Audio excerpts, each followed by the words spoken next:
item 8B1, where we're going to have staff comments.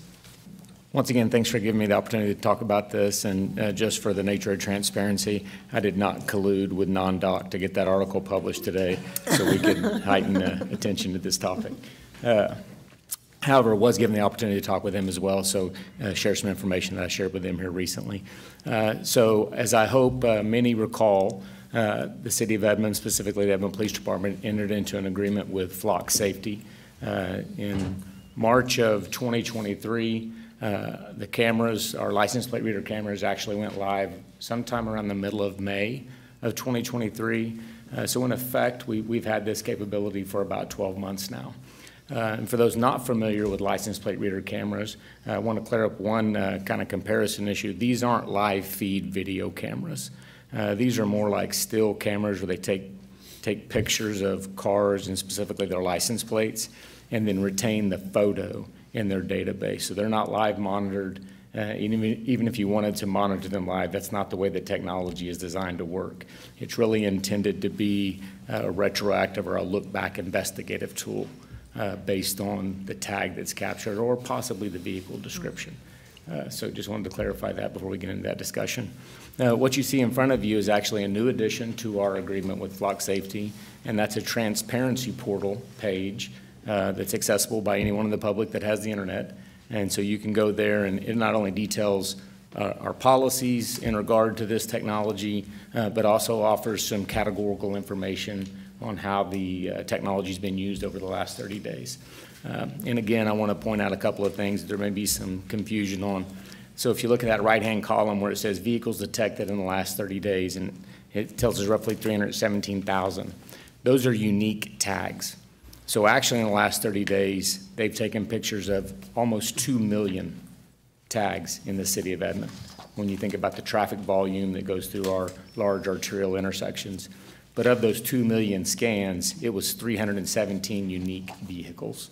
And so the reason I bring that up is I want you to understand if you see those two different numbers and you think, well, what's the difference? One's talking about unique cars, one's talking about total scans. On the hot list in the last 30 days, just to clarify, so this system has access to the National Crime Information Center data. So if your vehicle is stolen and we come out and take a report on it, the tag and the VIN number for that vehicle is entered into the system.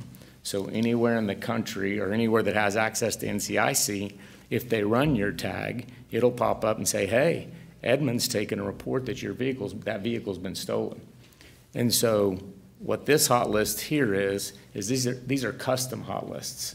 So if we're looking for a suspect that involves a vehicle tag, we have the ability to go in and populate that tag in Flock where it would not necessarily be in NCIC because the car has not been stolen. It's just associated with a crime that we're investigating.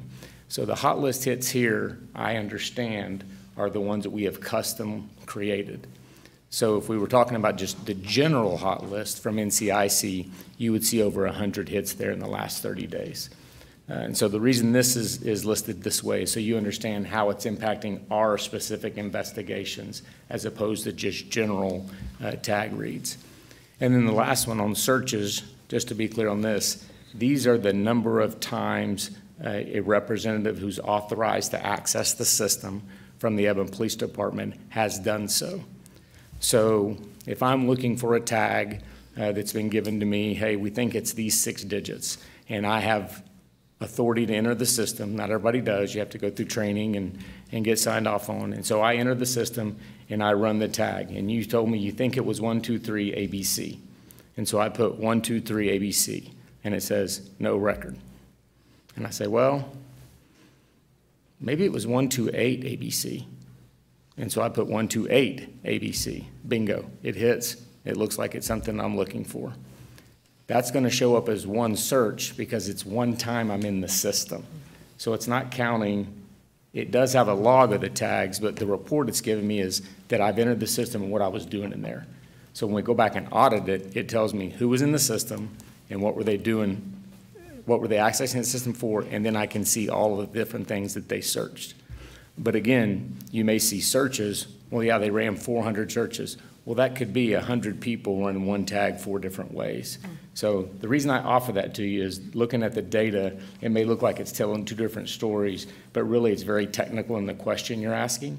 And so I just want everybody to know when they're looking at this, what this information is relaying to them. Now that I've given the lesson on Flock, back to why we use the technology. Well, it's simply to help our investigators further their investigations they may have. And so over the last year, we've cleared a number of stolen motor vehicle cases based on the leads from this technology. We've had other crimes that were impacted by the information that this technology provides, but I think two very recent uses of the technology are really why we have it. So 2 homicides, one that occurred in Edmond, one that occurred in Oklahoma City in the last 3 months. Flock did not solve those homicides, but Flock tag reads did give information to investigators who are investigating those cases that furthered their investigation. And frequently what it does is it shortens the time frame from when we may have eventually done that information or been able to piece it together to quickly put it together, which helps in immediate searches if we're able to locate it, retention of evidentiary value of things that are involved in that. So again, Flock doesn't solve crime. Flock assists investigators who are attempting to solve crime. But those 2 high-profile things, I think, are really the benefit of having this. It's great to recover property. It's good to get stolen vehicles. But really, when we're talking about life safety issues, this has proven to be, I believe, worth the expense that the city is experiencing for the contract. Council, any questions? And on that, Chief, obviously, we as a council at any time could cut the program should we deem it necessary, but we have an annual contract, correct? So in that regard, we have an opportunity to at least annually just review, and then as a city council, we just weigh in or not to keep doing that. Is that kind of how it's set up? Correct, sir. It's a contractual agreement just like any other, and so there are legal outs if the city were to withdraw from the service.